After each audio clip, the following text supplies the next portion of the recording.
Baik, dengan slogan "Terima kasih petugas barisan hadapan", 128 individu mencabar diri dengan mengambil bahagian dalam acara Terjunan Merdeka 2020 di Taiping, Perak. Ya, selain penerjun amatur, program anjuran Avjet Skydive itu turut menyaksikan penyertaan penerjun profesional termasuk penerjun tertua di dunia berusia 65 tahun yang berasal dari Malaysia. Laporan wartawan Syafiq Akhir. Terjunan Merdeka 2020 memberi fokus kepada 3 kategori: statik, terjunan bebas dan tandem atau berpasangan. Ia bakal tercatat dalam Malaysia Book of Records kerana melibatkan jumlah penyertaan penerjun paling ramai dalam negara. Penerjun tertua dunia Jamaluddin Ismail berkata, beliau sentiasa mendahulukan aspek keselamatan sebelum melakukan sebarang terjunan.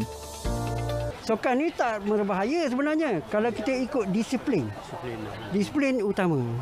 Itu yang paling ada ayat menganggap diri sebagai pelatih. Kalau kita anggap kita dah pro, kita leka. Bila menganggap kita pelatih, kita sentiasa jaga.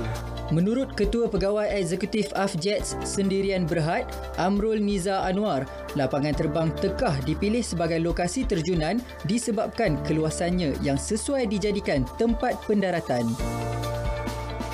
Sejarah atau sejarah sebab dia di lapangan terbang ini telah dibina pada tahun 1929. Masa tu Soekarno-Hatta pernah turun di sini, Presiden Soekarno-Hatta pernah turun di sini. Emilia Earhart, pilot perempuan yang pertama dulu pun pernah turun di sini. Jadi masa tu mereka dah kaji keselamatan kawasan ni. Jadi kawasan ni dah memang selamat untuk dijadikan lapangan terbang. Jadi kalau sekarang bila lapangan terbang dah tak aktif, dia sangat sesuai untuk dijadikan sebagai lapangan terbang untuk sukan payung terjun. Terjunan Merdeka 2020 turut disertai penyanyi veteran yang berasal dari Sarawak, Mek Rohayu. Saya nak menghadapi cabaran untuk berada di atas pula, kerana bagi saya kalau saya boleh hadapi ketakutan situasi di atas, jadi saya rasa sebesar dugaan yang datang pun insya-Allah saya boleh atasi. 3 wartawan RTM juga mengambil bahagian. Audi Muhammad Nur dan Ikhwan Samsudin berjaya menamatkan terjunan statik. Pengalaman meraihkan kemerdekaan tahun 2020 dengan melakukan penerjunan khusus kepada mereka di barisan hadapan adalah satu yang lain daripada yang lain. Bagaimanapun, atas faktor cuaca, terjunan tandem yang sepatutnya dilakukan oleh Ketua Pemberita yang juga penyampai berita RTM, Hani Muhili bersama penerjun termuda Malaysia, Haziq Azlan ditangguhkan. Weather tak menjelebelahi kita lah. So the cloud was very thick and when kita nak try climb lagi hujan dekat belah atas.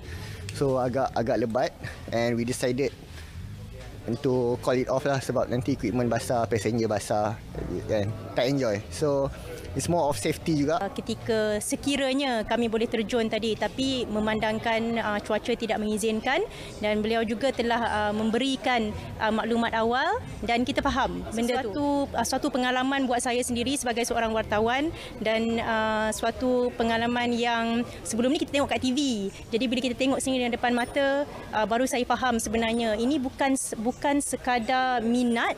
Sukan ekstrim ini memerlukan ketahanan fizikal dan mental.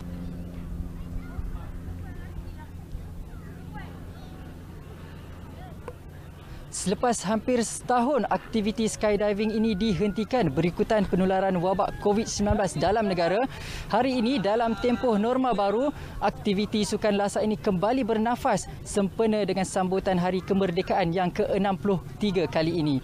Bertempat di lokasi lapangan terbang Tekah Taiping, signifikannya adalah untuk menghidupkan kembali sejarah yang pernah terlakar di lokasi ini. Syafiq Akhir, Berita RTM.